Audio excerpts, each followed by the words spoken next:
السلام علیکم ورحمۃ اللہ وبرکاتہ۔ بسم اللہ الرحمن الرحیم۔ اس سے پہلے سبق میں ہم نے غنہ کی تعریف کی تھی۔ آج ہم یہ پڑھیں گے کہ غنہ کون کون سی جگہوں پر کیا جاتا ہے۔ تو سوال ہے، غنہ کن کن جگہ پر کیا جاتا ہے، کن کن مقامات پر کیا جاتا ہے؟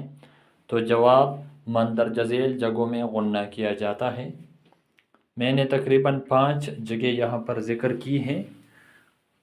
اگر کوئی جگہ مجھ سے رہ گئی ہو تو میں انشاءاللہ پھر بتا دوں گا، لیکن میرے خیال سے انشاءاللہ کوئی بھی جگہ نہیں رہ گئی۔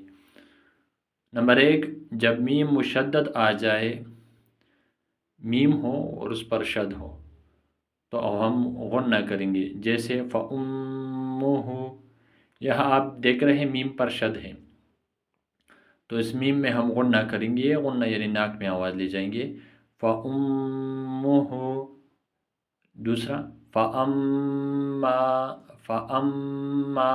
آپ میم مشدد ہیں تو غنہ کریں گے، محمد۔ ٹھیک ہے، جو میم مشدد ہے جس پر شد ہے، شد جو یہ چھوٹی ڈبلیو جیسے نشان کو شد کہتے ہیں، ٹھیک ہے۔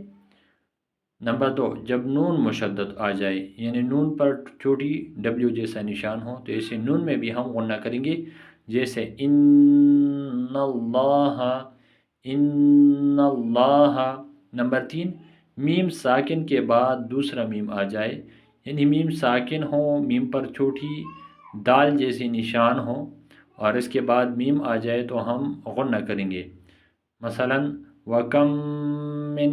وَكَم من، ایسی صورت میں ویسے بھی میم مشدد آ جائے گا تو غنہ جو ہم نے پہلے ذکر کیا پہلی قسم میں تو وہی آپ کو نظر آئے گا، لیکن یہ میم ساکن والا ہوگا۔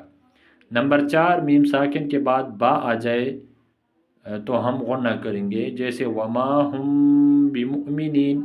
آپ ہم میں دیکھیں میم ساکن ہے، اس کے بعد بمؤمنین با آ رہے ہیں تو ہم اس میم میں غنہ کریں گے۔ بعض لوگ اس کو اخفاء شفوی کہتے ہیں، لیکن ایک ہی چیز ہے، وما ہم بمؤمنین۔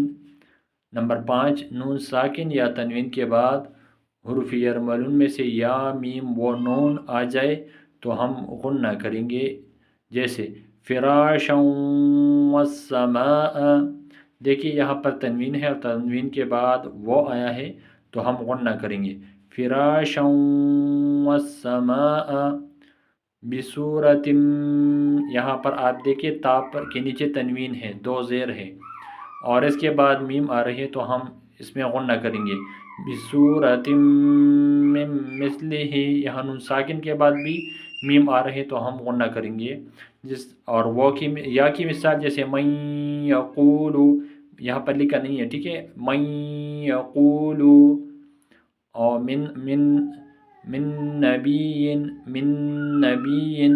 ٹھیک ہے۔ انشاءاللہ کوشش کریں کہ محنت کریں، کوئی بھی بات سمجھ میں نہ آئے تو انشاءاللہ آپ کا بھائی ہے وہ اپنی بھرپور کوشش کرے گا کہ آپ کو سمجھائے۔ اللہ جل شانہ سمجھنے کی توفیق مجھے بھی عطا فرمائے، آپ سب کو بھی، اور عمل کی بھی توفیق عطا فرمائے، آمین ثم آمین۔